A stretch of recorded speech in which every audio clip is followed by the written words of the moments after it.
spring fitness. Spring is right around the corner and people want to look and feel their best. As the weather heats up, however, so do schedules for busy families and those constantly on the go. Nutrition expert Heather Bauer is here to help with a fresh take on spring wellness. Good morning, Heather. Welcome to the Morning Blend. Good morning. Thanks for having me. All right, so I am a person that is always on the go, especially as the temperature heats up. I feel like the sun just energizes me. But at the same time, I feel like my health also suffers because I am on the go and I'm not packing the appropriate snacks. Right, exactly. And so it's so important as we become more and more busy, we create these sort of, habits, which are good because they give us this timeline and they keep us organized, but we want to make sure that we stay balanced. And part of staying balanced is making yourself organized. And the first tip is set aside 1 hour on the weekends to go food shopping. And I know, because I'm a mom of 3, that it is hard on the weekends sometimes, because there's soccer games and there's plans and there's so much to do. I don't want to carve out that hour, but I know that it makes a difference between a healthy week and a week that's just a little bit more challenging. I mean, think about Monday morning. If you have the fridge stocked with yogurt, cottage cheese, you could have some high-fiber cereal in your pantry, you've got eggs, then you can grab and go. You can have hard-boiled eggs in your fridge ready to go. It's a good Monday, healthy Monday, right? Otherwise, you're stopping at the bagel store, picking up the bagel or the muffin or the scone, and then you're eating those refined carbs, which just make you feel lousy, ultimately. So food shopping helps you stay organized and ultimately balanced, and then, you're that much closer to being to your goal, which is great because summer's around the corner.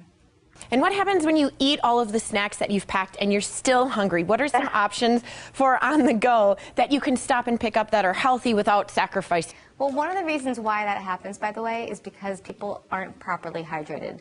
And part of good health really is good hydration. And it's so important to make sure you drink enough water because it really, it really can help stave off a lot of those cravings. A lot of times when people are just constantly scavenging for food, they're really just thirsty. But what problem a lot of people face is that they get bored with water. And one great way to make it a little bit more fun is to switch it up. And my new personal favorite is Dasani Sparkling because it's an unsweetened, zero-calorie, all-natural water with all these fun sort of flavors like apple and berry and lemon and lime. And it's just a great way to make hydration more fun. So, if your goal is to get in 8 cups of water a day, throw in 1 or 2, cans of sparkling water. It's just, again, it can be something that you gravitate towards when you have that craving and you've already had a healthy snack, let's say. Now, the other thing that you can do is pack healthy snacks that are portion controlled. So look for snacks that are, between, I would say under 180 calories, but always look to get fiber and protein because those are the 2 nutrients that are actually going to keep your blood sugar up and keep your energy levels stabilized through the whole afternoon.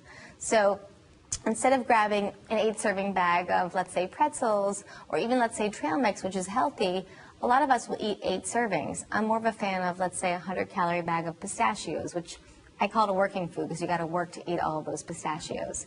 Or let's say having an apple with some, with an organic string cheese. Again, a healthy controlled snack so that you don't end up eating the cookies or the candy. And oftentimes when you are in the grocery store, you can see a lot of 100-calorie pack, snacks and chips and things like that. Would you suggest that those are also a good option, or should we stay away from those and buy more of containers that are 100 calories and make it ourselves? I think it's always best if you can make it yourself personally, but I do think you can find the healthy options in those 100-calorie portion items. You just want to look for things that actually are, as much real food as possible. That's why, I love the 100-calorie bags of the pistachios or almonds because those are real food. If you're just doing a 100-calorie bag, let's say, a cookie, I just think a lot of people end up eating 2 or 3 of them, and then you might as well have eaten the real thing. So I think you just have to be cautious in what you get, and you have to kind of know what type of eater you are. And so I think, it's all about choices in life, right? And so I think everything in moderation. But when it comes to a snack that you should be in control of, I think make it as healthy as possible and, plan ahead and have a fruit and a string cheese or, have a healthy bar. And, make sure you get your water in and make sure you also, wake up before everybody else is up, everyone else is asleep and, get outside and go for a walk or run in the morning. That's the best time to do it. Excellent, Heather. Well, thank you so much for your time this morning. Thank you. Thanks for having me. And don't go anywhere. The Morning Blend will be right back.